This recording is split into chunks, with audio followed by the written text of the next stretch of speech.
ওই বাদশা নামদারের মেয়েটাকে বিয়ে করব, আমি বিয়ের প্রস্তাব নিয়ে এসেছি।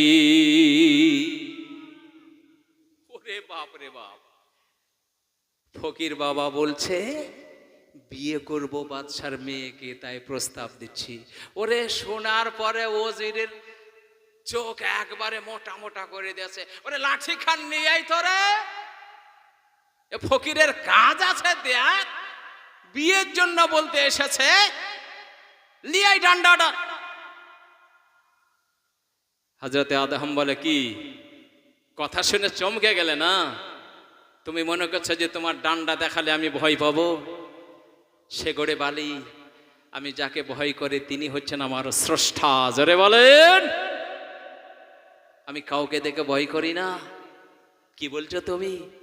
এই তর্ক বিতর্ক হতে হতে বাদশা ছুটে চলে এসেছে। কিসের জন্য চিৎকার হট্টগোল কেন, কিসের? ছুটে আসলেন। আরে কি হয়েছে তোমাদের মধ্যে, এত তর্ক কেন?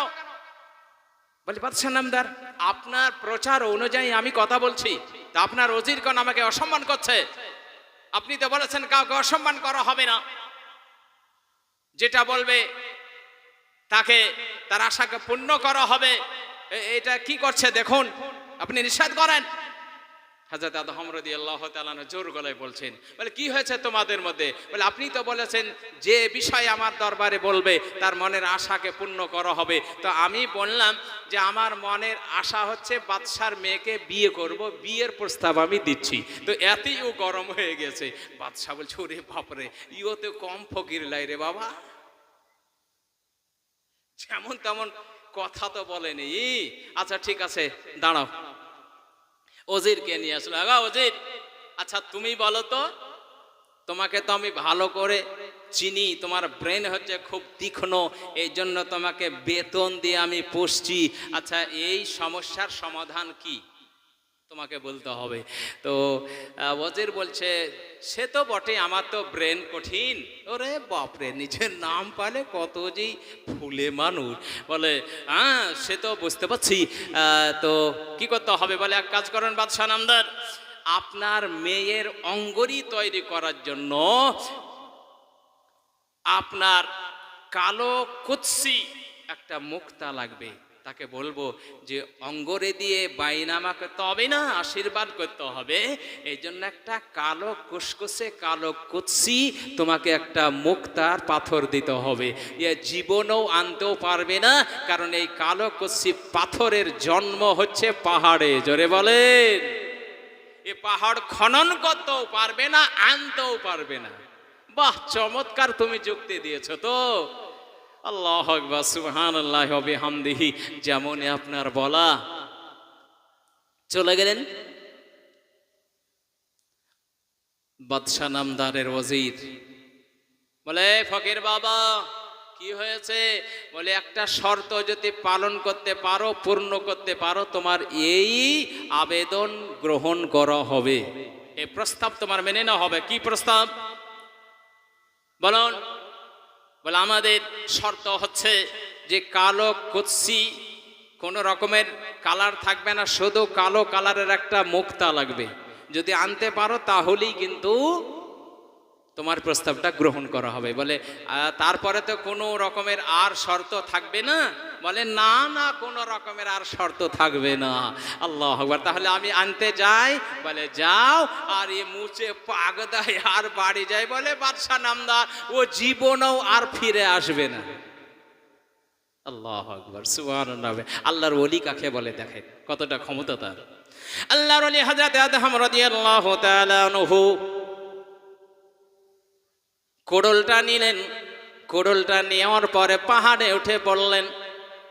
পাহাড়ে ওঠার পরে পাহাড় আপনার আঘাত করতে শুরু করেন। এত আঘাত করলেন, এত আঘাত করেছেন, আঘাত করে করে করে ক্লান্ত হয়ে গিয়েছেন। কোড়লটা পাশে রেখে দিয়ে ওই আপনার কি করলেন, পাহাড়ে মাথাটা রেখে দেন। আর পাহাড়ে মাথাটা রেখে দিয়ে তিনি ঘুমিয়ে পড়েছেন। স্বপ্ন যোগে দেখায় ও দরবেশ, এই পাহাড়ে তুমি ঘুমিয়ে আছো, আর গোটা পাহাড়ে পাথরে বরফ জমে গেছে। এখানে বসে থাকলে তোমার হবে না, ঘুমিয়ে থাকলে হবে না, গোটা শরীরে তোমার বরফ লেগে যাবে, এখানেই তোমার কবর হয়ে যাবে, জিন্দা দিন তুমি মারা যাবে, মারা যাবে। ও দাহা, তুমি তাড়াতাড়ি ওঠো, পাহাড় থেকে নেমে তাড়াতাড়ি বাড়ি চলে যাও। হযরতে আদম রাদিয়াল্লাহু তাআলা আনহু ঘুমটা ভেঙে দেখে সত্যিকারই সত্যিকারই গোটা পাহাড়ে বরফ জমে গেছে, গোটা পাহাড়ে বরফ আর বরফ। তিনি কি করলেন, ওই কোড়লটা হাতে নিয়ে আঘাত করেন আর রাস্তা বানানার চলে যান।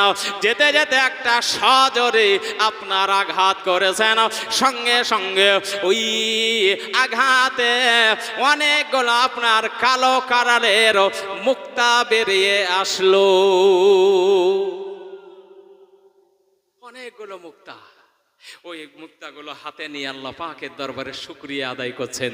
তিনি জবানে বলতেছেন আলহামদুলিল্লাহ, আলহামদুলিল্লাহ, আলহামদুলিল্লাহ। ওগো আমার আল্লাহ পাক, আল্লাহ তাআলা, আমার এত মুক্তার তো প্রয়োজন নাই, আমি একটা শুধুমাত্র মুক্তা নিব, এতগুলো আমার দরকার না, এতগুলো আমার প্রয়োজন নাই আল্লাহ গো। সব মুক্তাগুলো রেখে দিলেন, আর একটা মুক্তা পকেটে নিয়ে নামতে শুরু করলেন। আচ্ছা, এতগুলো যদি মুক্তা থাকতো, আমার মতো বক্তা সাহেব পকেটে পড়তো না পড়তো না? কেউ আপনার যদি রাস্তায় পড়ে পেন, পড়ে আছে মুক্তা, সোনার মালাই পড়ে আছে, তাহলে কি হাতে উঠাবেন না উঠাবেন না? কেউ যদি দেখে ওই মানুষটা মালা পেয়েছে, আপনাকে যদি সদাই কি মালা পেয়েছ, কে বলল না, আমরা মিথ্যা কথা বলবো? আমার আল্লাহ পাক আল্লাহ তাআলা বললেন, ও দাহাব, তুমি একটা মাত্র নিবে আর নিবে না, তুমি পরীক্ষায় আমার উত্তীর্ণ হয়ে গিয়েছো, জোরে বলেন সুবহানাল্লাহ। আল্লাহ পাক আল্লাহ তাআলার পরীক্ষায় তিনি উত্তীর্ণ হয়েছেন। বাড়ি না গিয়ে ওই আপনার পাহাড় থেকে নেবে নেবে নেবে তিনি দৌড়ে এসে কয়েক ঘন্টার মধ্যে বাদশার মেন গেটে হাজির হয়ে গিয়েছে। মেন গেটে হাজির, আওয়াজ দেয়, কয় ওজির সাহেব, কোথায় আছেন ওজির সাহেব? বারে, এ তো ওই তো ফকিরের আওয়াজ, এই হঠাৎ করে আবার এসে কি বলবে রে? চলে আসে, দরজা খোলা হলো। আরে কি হয়েছে, চিৎকার করে কেন? বলে, ওজির সাহেব, আপনি যে শর্তটা দিয়েছিলেন না, আমি আপনার শর্ত পূর্ণ করার জন্য এসেছি। কেন, তুমি কালো মুক্তা নিয়ে এসেছো নাকি সাথে? বলে, হ্যাঁ, আপনি তো বললেন, এই জন্য তো এই জি নেন। ওরে বাপরে, কালো মুক্তাটা দেখে তো ও বেহুশ, অবাক হয়ে গেল। আরে এ পেলো কোথা থেকে? বলে, কোথা থেকে, কোনো বাড়ি থেকে চুরি টুরি করে আনোনি তো?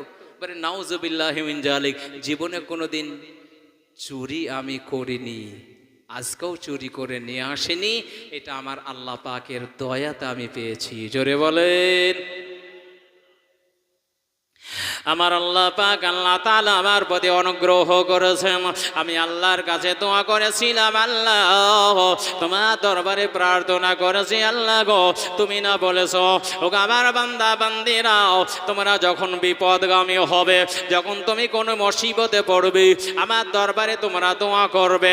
আল্লাহ পাক আল্লাহ তাআলা বলেছেন, ওয়াকালা রাব্বুকুম উদউনি আস্তাজিব লাকুম, তোমরা যখন কোনো বিপদগামী হবে, মুসিবতেও হবে, তোমরা আমার দরবারে দোয়া করবে, আমি আল্লাহ পাক আল্লাহ তাআলা তোমাদের দোয়াকে কবুল করে নিয়ে আমি তোমাদের মনের আশা পূর্ণ করে দিব।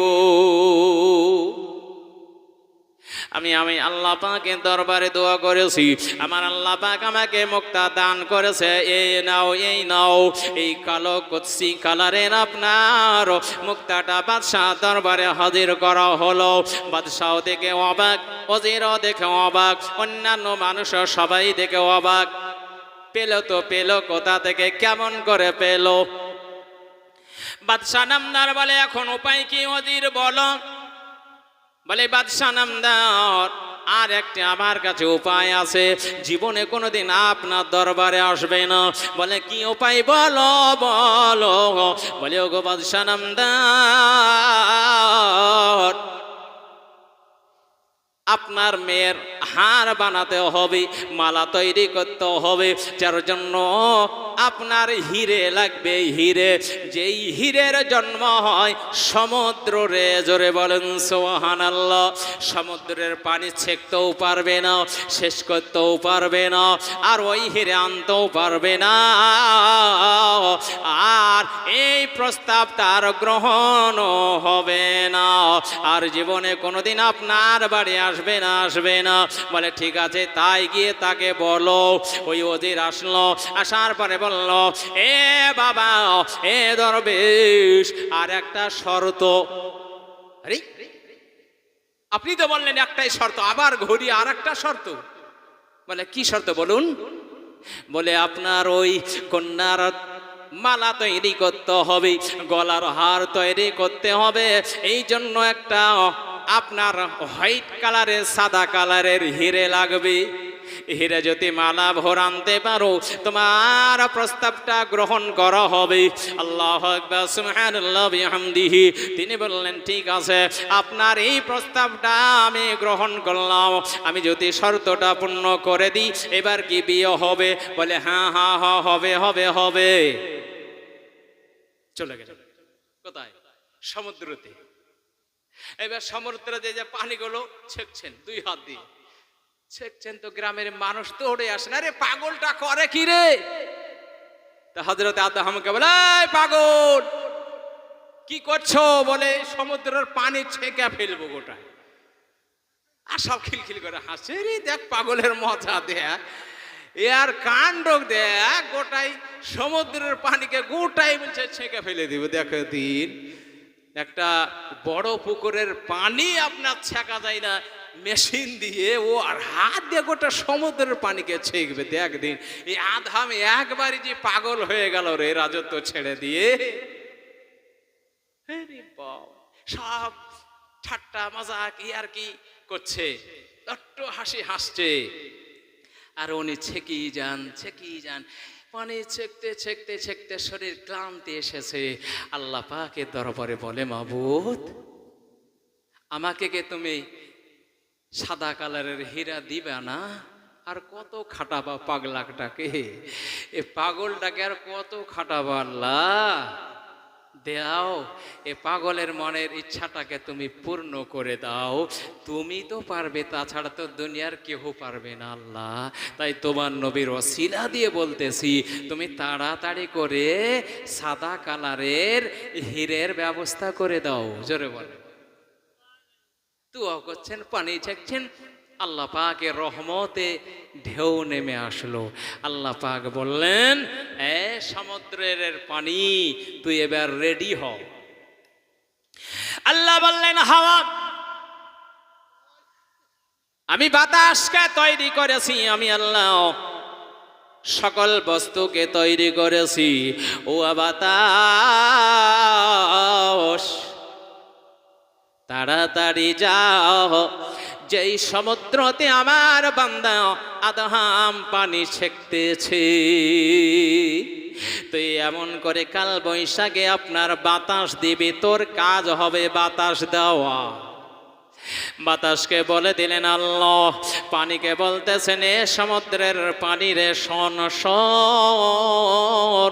যখনই বাতাস তোর বুকে আসবে, আর তোর বুকে যতগুলো যেখানে আপনার আনাচে কানাচে হিরে থাক না কেন, সব হিরেগুলো আবার ওই বান্দার হাতের কাছে জমা হয়ে যাবি।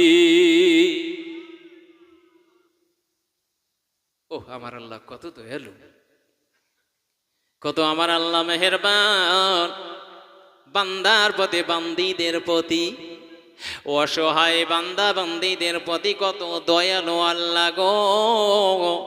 দেখুন দোয়া করলেন, দোয়া কবুল হয়ে গেল, আর আমরা কেমন করে দোয়া করে যে আমাদের দোয়া কবুল হয় না।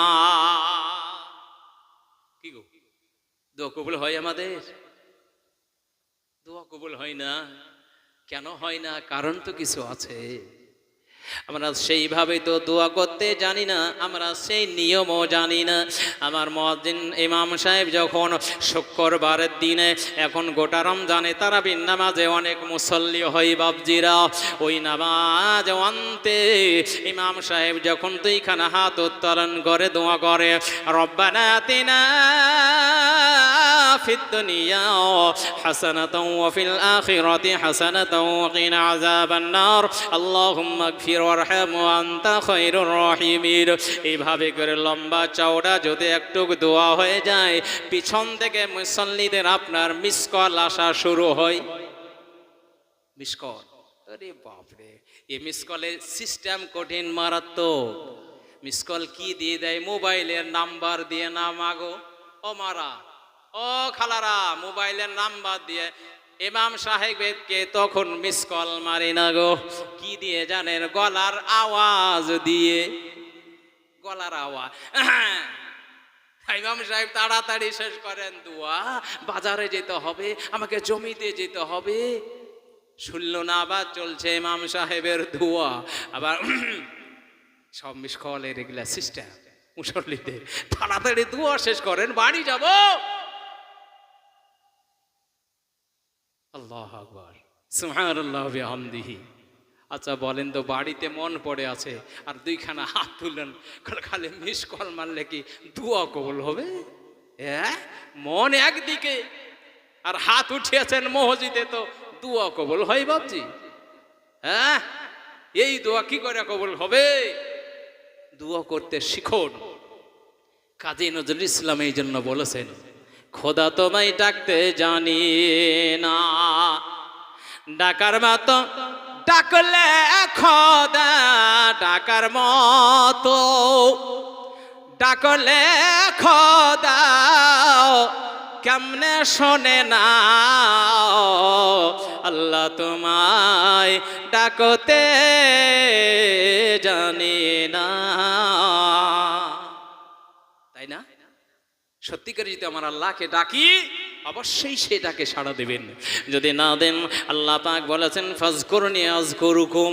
ওরে আমার বান্দা বান্দীরা, যখন তোরা বিপদগামী হবে, যখন তোরা মুসিবতে পড়বি, একবার তোরা আল্লাহ বলে আমারে ডাক দিবি, আমি আল্লাহ পাক 10 বার বান্দা বান্দা বলে সাড়া দিব। বান্দার কি চাস বল, কি নিবি বল, কি তোর দুঃখ হয়েছে, কি টেনশনে পড়েছিস, আমি আল্লাহ পাক আল্লাহ তাআলা তোর দোয়াকে কবুল করে নিয়ে আমি তোকে বালা মুসিবত থেকে হেফাজত করলাম। যা, আমি তোরে রুজি দিয়ে দিলাম। যা, তোর ঋণ পরিশোধ করার ব্যবস্থা করে দিলাম। যা, তোর অসুখকে ভালো করে দিলাম। যা, তুই চাকরি নিবি, আমার কাছে আবেদন করেছিস, যা তোর চাকরি হয়ে যাবে। বারবার বলবেন আল্লাহ, কিন্তু সেইভাবে তো আমরা আল্লাহকে ডাকতে জানি না। হযরত আদম রাদিয়াল্লাহু তাআলা দেখছেন কেমন করে ডাকে, ডাকে আল্লাহ গো, ও মাবুদ তুমি মেহেরবান, তুমি রহমান, তুমি গফফার। তুমি বলেছো ইন্নাল্লাহা আলিমুম বিযাতিস সুদূর, নিশ্চয়ই তুমি অন্তর্যামী আল্লাহ গো। আমার অন্তরে কি চাই তুমি সব জানো, সকলের অন্তরের জামি তুমি সব জানো মাবুদ। তাই তুমি তাড়াতাড়ি মিলাও। দোয়া করতেছে আল্লাহ পাক আল্লাহ তাআলা, হুকুমে বাতাস ওই সমুদ্রতে হাজির হয়ে গেল। এমন করে বাতাস দিল, ওই এত ঢেউ আসলো, ওই ঢেউয়ে যেখানে যেখানে আপনার ওই সাদা কালারের হিরে ছিল, সব হেরে গেল। ওই আল্লাহর ওলি হযরতে আদম রাদিয়াল্লাহু তাআলা আনহুর হাতে এসে জমা পড়ে যায়। জোরে বলেন, জমা পড়ে গেল। এবার পানি না এসে দেখছে গোটাই হীরা। জোরে বলেন, সব হীরাই হাতে বোঝায়। আর পানি নাই ওখানে, সব হীরা। আরে বাপ রে বাপ, তিনি শুকরিয়া আদায় করছেন, আলহামদুলিল্লাহ রাব্বিল আলামিন, আলহামদুলিল্লাহ রাব্বিল। আমার এতগুলো হীরার দরকার নাই আল্লাহ, একটা মালা বহর আমি নিব। আমার মা বোনেরা পেলে কি করতেন গো, ওর লাগে একটু, ওর বিটি লাগে, ওর বহুর লাগে, ওর মাল লাগে, ওর শাশুড়ির লাগে, সবারই লাগে নিত, কিন্তু ননদের লাগে নিবে না। বাবুরে, ননদের উপরে যে কি রাগ মা বোনদের। আমরা এত জাল সাজল, সবারই নামে দান করবে, কিন্তু ননদের নামে কেউ দান করতে খুব কম দেখি। এখন এখানে আমার মা বোনেরা কেমন ননদেরাকে ভালোবাসে আমি জানি না, সবারই নামে দিবে দান, কিন্তু ননদ মরে গেলে কেউ দিবে না, খুব কম। কি গো দেয়? কি গো মা বোনে, আপনার দেন নাকি? যদি দেন যাক আলহামদুলিল্লাহ, দিবেন দিবেন, নাই না আমার মা বোনেরা। তো হযরতে আদহাম রাদিয়াল্লাহু তাআলা বলে, আমার এত তো হীরার দরকার নাই আল্লাহ, আমার একটা মালা ভর হলি হলো। একটা মালা ভর নিয়ে চলে আসছিলেন। কয়েক ঘন্টার মধ্যে আবার বাদশার মেন গেটে আওয়াজ, ও ওজির সাহেব, বান্দা হাজির। আরে কি ব্যাপার রে, এত তাড়াতাড়ি কেন আসছে? কি হলো? চিল্লাছে কেন ফকির রে? আবার কি পায়া গেল নাকি? ওরও খুব এবার টেনশন হচ্ছে, মন খুব খারাপ। হ্যাঁ, আশ্চর্য ব্যাপার। আসলো এক পা আগাই তো দু পা পিছায়, যদি দেয় তো এবার কি হবে রে? আমার লাস্টে চাকরি বোধহয় বাদ হয়ে যাবে নাকি রে বাবা। কি করা যায়? খুব টিপে টিপে হেঁটে হেঁটে বলছে, কি গো ফকির বাবা? কণ্ঠস্বর একটু দমন মেরেছে। কি হয়েছে রে বাবা? বলে, কি আর হবে ওজির সাহেব, আপনি বলেছিলেন যে হিরে আনতে হবে, তো হিরে আনেছি। হ্যাঁ, হিরে আনে ডেট কি বলছেন আপনি? দেখা বলেন না, দেখা কেন? দেখেন আইন আছে কি না? ওরে বাবা, ও তো দিয়ে সাথে বলছে, সত্যি তো তাই রে, তো ভারী ঝালা। একে তো যেটা বলছি সেটাই করে দিছে। এই তো লাগছে বড় রাজা, আমাদের রাজা চাই তো এই তো রাজা। ওকে যদি বলেছি পাহাড় লিয়াই সোনার, তো আমার মনে হচ্ছে সোনার পাহাড়ই হাজির করে দিবে। জোরে বলে, আরে যা বলছি সেটাই করে দিছে রে বাবা। কি করা যায়? বাদশার কাছে গেল। আচ্ছা দাঁড়াও, কথা বলছি তোমার সঙ্গে, আগে বাদশার কাছে যাই। বাদশার কাছে দেখ কি করবো। বাদশাহ ওজিরের চেহারা দেখে বলছে, কি হলো, মাথা নিচু কেনে?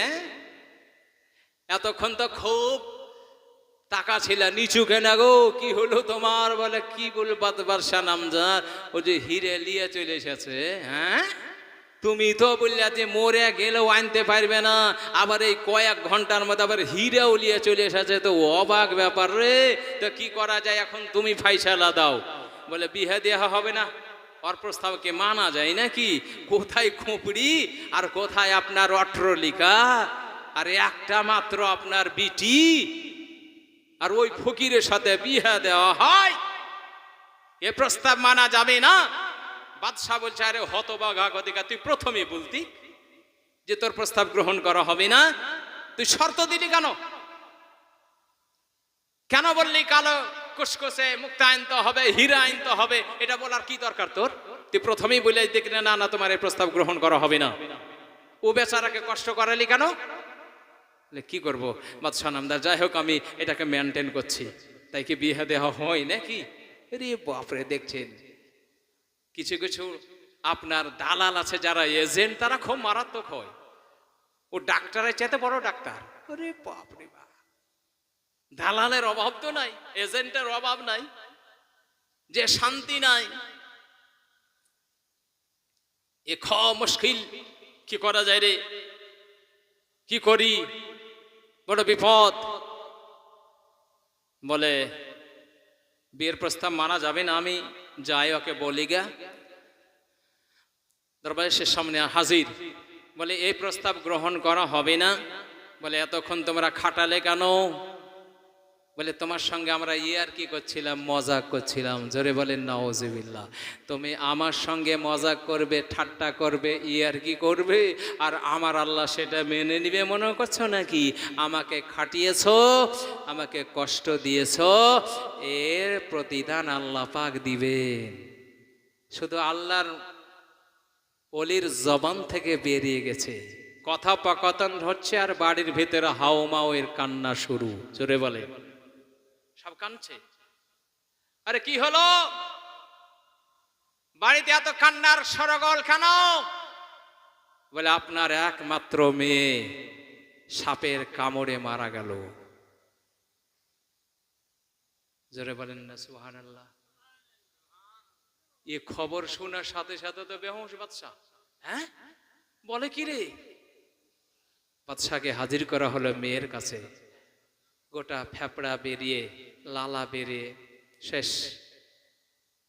হাইরে কান্না, একটি মাত্র মেয়ে, এতগুলো সম্পদ, এ কি করে হলো? এ অবাক ব্যাপার। বলে হলো কি করে? একজন আল্লাহর ওলিকে তুমি অপমান করবে, আর আল্লাহ সেটা বরদাস্ত করবে মনে করছো? আল্লাহর ওলিকে অপমান করার কারণে আল্লাহ পাক তার এই শাস্তি দিয়েছে। জোরে বলেন সুবহানাল্লাহ। এই জন্য আল্লাহর ওলিদের কোনোদিন অসম্মান করবেন না, তাদের অপমান করবেন না। যত বড়ই আপনি দালাল হন না কেন, খবরদার আল্লাহর ওলিদের অপমান করতে যাবেন না। ভাইরা আমার, মা বোনেরা, ছোট্ট একটা আপনাদের দৃষ্টান্তমূলক বলি। একজন বাদশাহ বলছে, আমার মনের ইচ্ছা কেউ যদি বলে দিতে পারে আমি তাকে 40,000 টাকা পুরস্কার দিব। তো সবাই এসে হাজির। গোটা টাকা লেওয়ার লাগা বলবো, হলে হবে, না হলে না হবে। এসে হাজির, লোকে লোকারণ্য। বলে অজিত, সব লোক চলে এসেছে নাকি? বলে গোটা ময়দান বোঝায়। আচ্ছা ঠিক আছে, এক এক করে মানুষকে ডাকো। এক এক করে ডাকা হয়। বলে আমার মনের খবর তুমি বলতে পারবে তো? বলে হ্যাঁ বাদশা নামদার, বলে দিতে পারবো। আপনার মনে কি বলতে চাইছে? বলে একটা কথা কিন্তু আমার ঘোষণাতে ভুল হয়েছিল। বলে কি ভুল? বলে পিছনে কাপড় সারা ওজির যেমন পিছনকার কাপড় সরিয়েছে, দেখতে দাজ্জাল একবারে খাড়ালিয়ে রেডি হয়ে আছে। বলে শোনো, আমার মনের কথা যদি বলতে না পারো, ঠিক না হয়, তাহলে ওই দাজ্জাল কিন্তু তোমাকে খাড়া দিয়ে কেটে ফেলে দিবে। ওরে বাবারে, বাচ্চারা, আমি আপনার মনের কথা আমি বলতে পারবো না। আপনার 20,000 টাকার আমার দরকার নাই।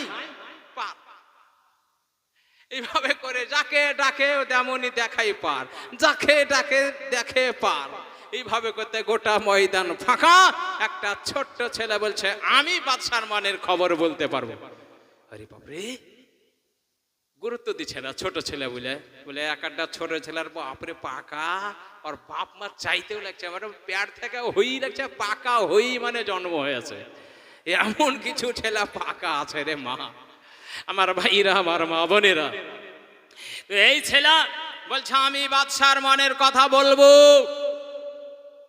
এই ছোট চলে যা তো, মরা তোর খুব শখ হয়েছে নাকি? বলে হ্যাঁ আমার শখ হয়েছে, চলে যা। বলে না আমি যাব না, মনের ইচ্ছা বলে দেব আমি। বারবার বলে, তখন ওকে ধরে নিয়ে আসা হলো। এই দাজ্জালকে দেখাতো ওকে। বলে দাজ্জালকে যেমন দেখা, কি হলো, একটা মানুষ হাতে একটা খাড়ালি আছে। বলে খাড়ালা না বলতে বলে তোকে কাটে ফেলে দিবে। বলে আমার দরকার না, বিয়ে হয়নি, শাদী হয়নি, আমার কিছু দরকার নাই, আমি কিন্তু বাদশার মনের খবর বলবই। বলে দেখ রেডি হ।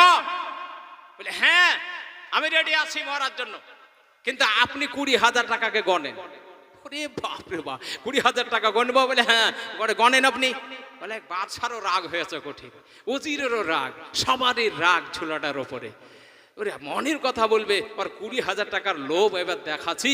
ও খাড়ালিয়ায় রেডি হওয়া দাজ্জাল একবারে এক কোবে জানে পার হয়ে যায়। বলে এর নরম গলা, বেশি শক্তি লাগবে না বাদশা নামদার, একবার দিলি পার। আচ্ছা ঠিক আছে, তো রেডি হতো। বলে বাদশা নামদার 20,000 টাকা রেডি করেছেন তো, ওজিরের হাতে জমা দেন সোজা হয়ে। ওদের হাতে জমা হলো 20,000 টাকা। বলে কি? বলে আপনার প্রশ্নটা বলেন। বলে আমার মনের খবর যে বলতে পারবে তাকে 20,000 টাকা পুরস্কার দেওয়া হবে। বলে আপনার মনের খবর আমি বলতেছি, রেডি হন। ওদের টাকা নিয়ে রেডি হন। আপনার মনের খবর হচ্ছে আল্লাহু আহাদুন, আল্লাহু আহাদুন, আল্লাহ এক, আল্লাহ এক, আল্লাহ এক। এটাই আপনার মনে গাইছে। জোরে বলেন, আরেকটু জোরে বলেন না সুবহানাল্লাহ। আল্লাহ এক। এমন পয়েন্টে কথা বলেছে, এটা যদি না বলে তাহলে দুইটা খোদা আছে নাকি? এমন পয়েন্ট ওকে দিয়েছে, ও না বলার উপায় নাই। আরে কি করি এখন? আমি তো মুসলমান বাদশা, যদি বলে যে না তাহলে তো সব খেপে যাবে। এই আমাদের বাদশা মুশরিক হয়ে গেছে, কাফির হয়ে গেছে, এ তো ভারী বিপদ। বাদশাহ বলছে যে হ্যাঁ আমার মনে এটাই বলছে আল্লাহ এক, আল্লাহ এক, আল্লাহ এক। বলে 20,000 টাকা লাগান। 20,000 টাকা নিয়ে এলো একই কথাতে। ওজিরের রাগ খুব, আরে বাপরে বাপ, এ তো কদিন পরে আমার গদিতে এসে চাকরি করবে রে, একে তো মারে ফেলতে হবে। ওজির বলছে আমার মনের কথা যদি তুই বলতে পারিস আমিও তোকে 20,000 টাকা দিব। লে জ্বালা। ওজিরকে বলছে যে ব্রেন ঠিক আছে তো? 20,000 টাকা পেয়েছি, তোমারও 20,000 টাকা কিন্তু আমি হাতিয়ে নিব। বলে খবরদার, তুই পারবি না। বলে রেডি হও, টাকা আছে কি পকেটে? বলে টাকা নাই। বলে ধার করো, দরকার হয়, নগদ ছাড়া আমি বলবো না। বাচ্চার কাছে 20,000 টাকা ধার। বলে রেডি? বলে হ্যাঁ। বলে আপনার মনের খবর কি জানেন? বলবো? বলে হ্যাঁ। বলে আপনার মনের খবর হচ্ছে এটাই, ইনি আমার বাদশাহ, ইনি আমার বাদশাহ, ইনি আমার বাদশাহ। বাপরে, বাদশার সামনে বলছে যে ইনি আমার বাদশা, এটা আমার মনের খবর। এটা আপনার মনে গাইছে, বলেন ঠিক না বেঠিক? এখন যদি বেঠিক বলে তো বাদশা কি বলবে? রে আমি তোর বাদশা লই। আরে বাপরে, তো ভারী বিপদ, কি করা যায়? বুঝতে পারতে? বলে হ্যাঁ এটাই আমার মনের খবর। বলে 20,000 দেন। 20 40,000 একটা পুটলি করে বাড়ি থেকে আপনার বাড়ির দিকে চলে যাচ্ছে। ওজির বলে হায় রে হায়, আমার 20,000 টাকা নিমেষে চলে গেল। এই 20,000 টাকা আমাকে দখল করতে হবে। তাই কয়েকটা গোলামকে পুলিশের আপনার পোশাক পরিয়ে বলল, শোন রে ভাইরা, তোরা 20,000 টাকা বাদশার ভাগ করে নিবি, আর আমার 20,000 টাকা তোরা দিয়ে দিবি। ফাঁকা মাঠে যখন একে পাবি কতল করে দিবি, কেউ দেখতে পাবি না। বাবা, ওরাও টাকার লোভে 3-4 জন রেডি। বাস ফাঁকা মাঠে গিয়ে ওকে চারিদিক থেকে ঘেরাও করল। দাঁড়া ওখানে, কি হয়েছে? টাকা ফেল। টাকা ফেলে দিল। টাকা নিয়ে যেমন হাতে নিচ্ছে তো খুব খিলখিল করে হেসে চলে যাচ্ছে, খুব হাসছে ছোঁড়া। ছোট ছোঁড়া হাসে চলে যাচ্ছে। কি হলো রে? হাসছিস কেন? টাকা গেলে তো ব্যথা পাই, দুঃখ পাই, কাঁদে, তো হাসছিস কেন? বলে একটা কারণে হাসছি। বলে কি কারণ? বলে কারণ হচ্ছে এটাই, আমার বাবা যখন অন্তিম কাল ছিল, যখন বাবা মৃত্যুর টাইমে ছিল, আমার বাবা সেই দিন বলেছিলেন, আমার কলেজার টুকরা এসো, আমি তোমার একটা কথা বলে দিই, একটা ভবিষ্যৎ বাড়ি তোমাকে জানিয়ে দিই। ও বেটা, একদিন তোর এমন বিপদ হবে, ওই বিপদে তোর কাছে কিছু টাকা থাকবে। ওই টাকাটা কোনো মানুষ তোর নেওয়ার জন্য আসবে। প্রথম হাতে যে ব্যক্তি নিবে, তুই জেনে রাখবে ওই ছেলেটা অবৈধ সন্তান, জারদ সন্তান। তাই আমি হাসছি, আপনাদের মধ্যে জারদ সন্তান কোনটা? ওরে বাপরে বাপ। আর একদম 20,000 টাকা, আমার বাপের 10 বিঘা জমির মালিক, আমি জারদ সন্তান হতে যাব, তোর 20,000 টাকা পড়ে থাকে, 40,000 টাকা সব পড়ে থাকে। আর একজন বলছে লে তুই লে। বলে আমি কেনা জারদ সন্তান হতে যাব রে? তুই লে। বলে আমিও কেনা জারদ সন্তান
তাআলা আলাইহি ওয়াসাল্লাম।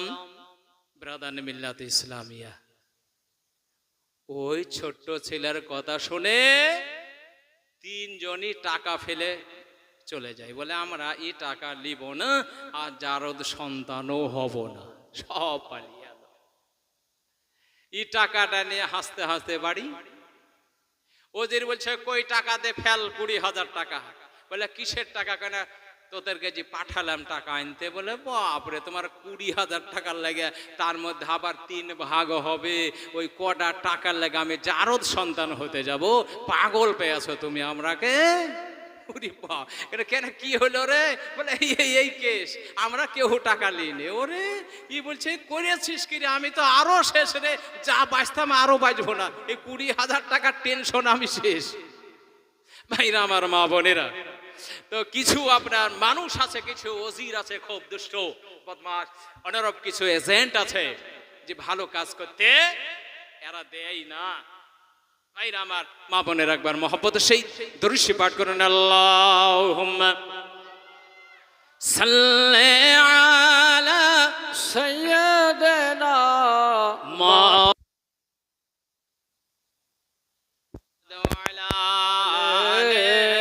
سيدنا مولانا محمد صلى على محمد محمد হরিদম জোবা পাক নামে মোহাম্মদ হরিদম জোবা শফিআনা মুহাম্মদ সাল্লাল্লাহু তাআলা আলাইহি ওয়াসাল্লাম। কয়েকগুলো নাতে রসুল আপনারা পড়ে দিন না। দয়ার নবী উম্মতের কান্ডারি, আর আসবে না জগতে। শুধু আপনারা বলেন আর আসবে না জগতে। মা বোনেরা আপনারাও বলবেন